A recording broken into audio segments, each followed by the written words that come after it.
On March 18, 1975, a Swiss farmer by the name of Billy Meyer was reportedly visited by extraterrestrial beings. He claimed to have been visited by a group of beings from the Pleiades star cluster, and that he captured photographic evidence of their presence. One of the resulting images, allegedly taken by Meyer, depicts a saucer-shaped craft hovering above a hilly, forested area of Switzerland. This image quickly gained notoriety and became one of the most iconic images in the field of ufology.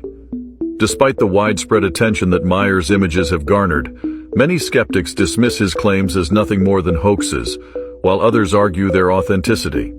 However, the enduring popularity of Meyer's 1975 image cannot be denied. It has been featured in countless books, documentaries, and even on the iconic I Want to Believe poster for the hit TV series The X-Files. Much like any UFO photo, the authenticity of Meyer's imagery has been long debated for decades. Throughout his life, he made several claims of regular communication with extraterrestrial civilizations. He also presented many photos to prove it. An auction listing for Meyer's original images states, from the 1960s to the early 1980s, Meyer took 1,476 photos and 34 films, of which about 600 photos and 9 films were of UFOs. Whether you believe in the authenticity of the 1975 Billy Meyer UFO photo or not, there is no denying its place in popular culture. It continues to captivate and mystify people to this day, and is considered one of the most iconic UFO photos in the world.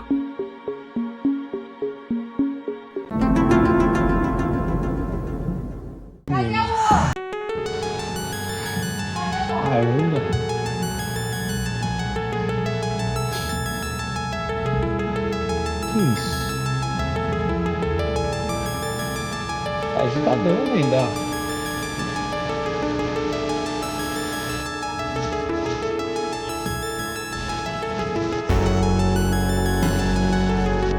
Sai daí, ó. Sai daí.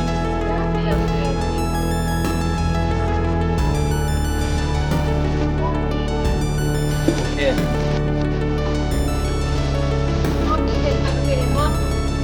Ei, um ovo? Ovo de tartaruga? É.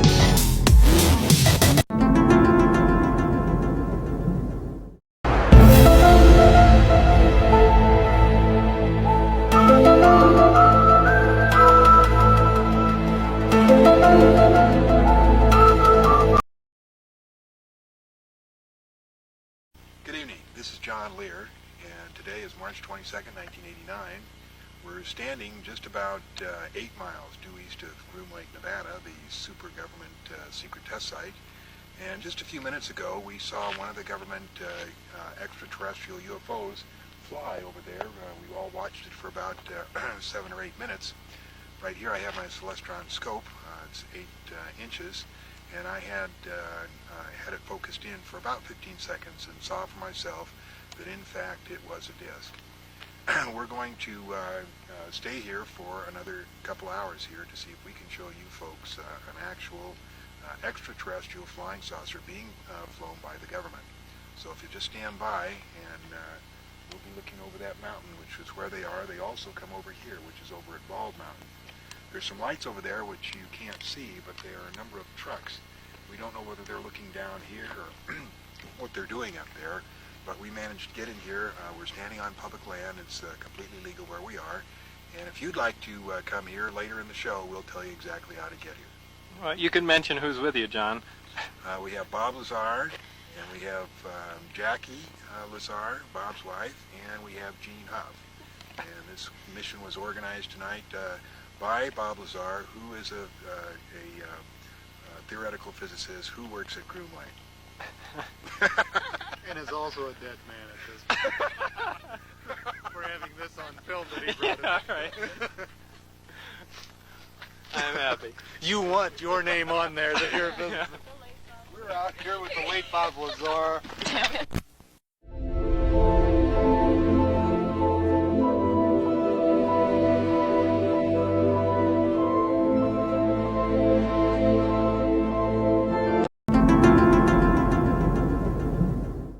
Being burned to the ground, flattened or vaporized.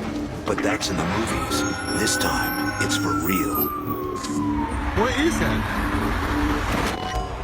This is just the most recent mass reporting of strange objects over LA. In 1942, authorities received widespread reports of lights over the city. The military responded with such ferocity, it became known as the Battle of Los Angeles. The military, thinking that there was a Japanese attack, started shooting pretty much everything into the sky, lit up the sky, terrified the citizens. Over 1,000 anti-aircraft shells are fired at the lights in the sky, but to no effect. Afterwards, when they tried to find some wreckage of maybe some Japanese planes, there was nothing. Many believe that whatever was in the sky over LA that night in 1942, it wasn't Japanese planes. They thought it was a government cover-up. Some people think that the explanation is a little bit more alien. It's 75 years later, the same skies over LA, and another set of unexplained bright lights cause mass panic. Any idea where it is? I don't know, man. Some weird stuff. Look at all that.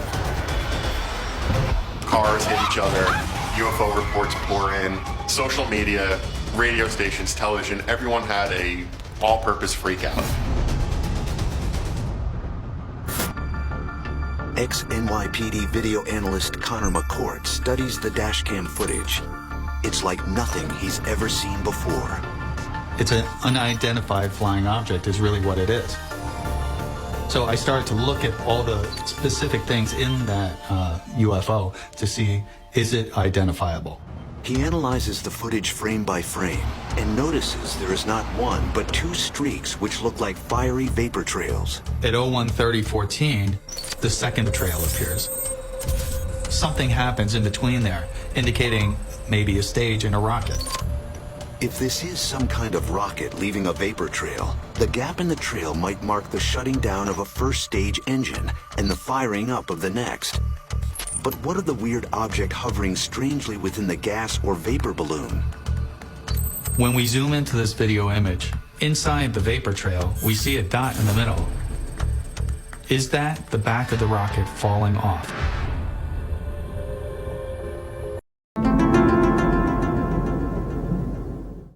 People thought this was AI at first, but then the camera pulled back and it wasn't. There's a whole crowd just standing there, filming, watching like it's normal. In the middle, a small figure sits in what looks like a giant bird nest, their arms held back, almost like wings. And the way they eat, they don't even use their hands, just dropping their head again and again, like a baby bird. No reaction, no emotion, pure instinct.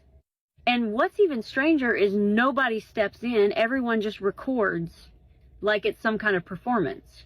At first, you think maybe it's art, maybe it's staged, but the longer you watch, the more uncomfortable it gets. If this is planned, who came up with something like this? If it's not, then what are we actually looking at here? And why does nobody seem concerned? Some say it might have been filmed somewhere in Vietnam, but no one really knows the truth.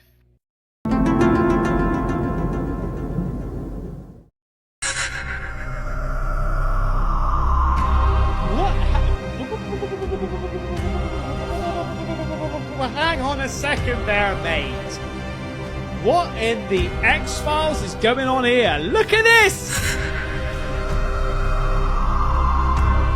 No, what? The footage shows the closed iron gates of the cemetery somewhere in South America late at night. A girl, dressed in white, can be seen standing outside. Then she suddenly appears to pass straight through the gates, walking into the cemetery as if the solid metal bars She literally went through the bars, mate. weren't even there. The second clip is even stranger. No! No! Hello. Do you like my party Hey, look at you! And the graveyard! This time, a girl can be seen inside a different cemetery. She walks up to the locked gates, pauses for a moment, then appears. She's just on the T-1000, mate. Go ahead, call it fake. But watch this first. This object isn't drifting like a balloon, it isn't blinking like a plane, and it isn't wobbling like a hobby drone.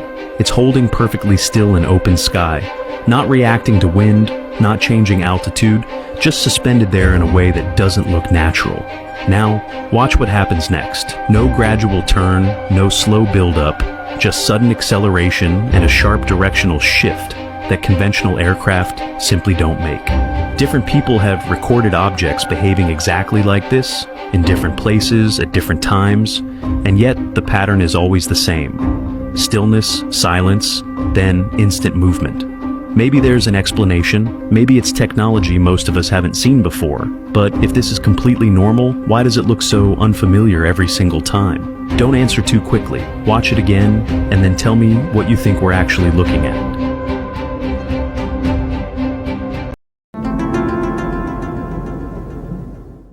Yeah, 2009, I was involved in some operations with some super soldiers in England, and it was actually crash retrieval, but it wasn't a alien ship, it was a Cessna.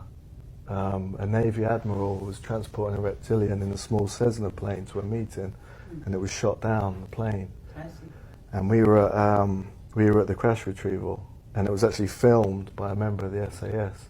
Okay. It was filmed from long distance on a long distance camera, and the reptilian and the admiral were launched out the cockpit when it crashed, and a group of tall reptilians turn up in a ship and retrieve the body, and you can see them on the video footage. Okay, it's a group of four. That was on YouTube. Yeah, it's quite a controversial video, but you can see them. They're really tall, like 8 feet tall. There's some super soldiers, normal size, like about 6 foot, and they walk past them, about 8 feet tall, big heads, and they've got kind of tight fitting jumpsuits on. You can also see little horns if you zoom in.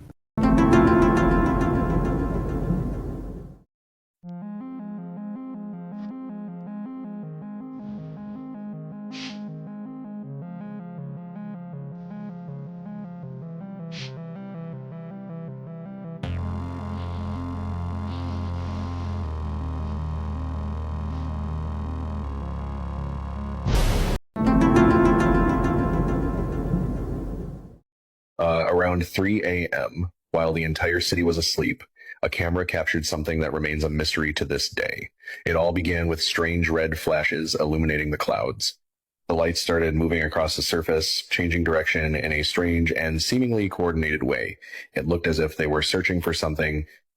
Some witnesses claim they moved with a precision that was impossible to explain, but the most disturbing moment happened afterward. Those points of light began transforming into enormous columns of light that slowly moved across the ground. From a distance, it looked like they were inspecting every corner of the area. No one understood what they were seeing, and just when it seemed like things could not get any stranger, all the lights began gathering at the same point. One after another, they moved closer until they formed a single glowing sphere that lit up the entire horizon. Then, without any explosions, smoke, or leaving behind any trace, it completely disappeared. To this day, no one has been able to explain what those images truly show. Some believe there is a logical explanation, others are convinced that something happened that night that we were never meant to witness. Did you know The X-Files wasn't actually fiction?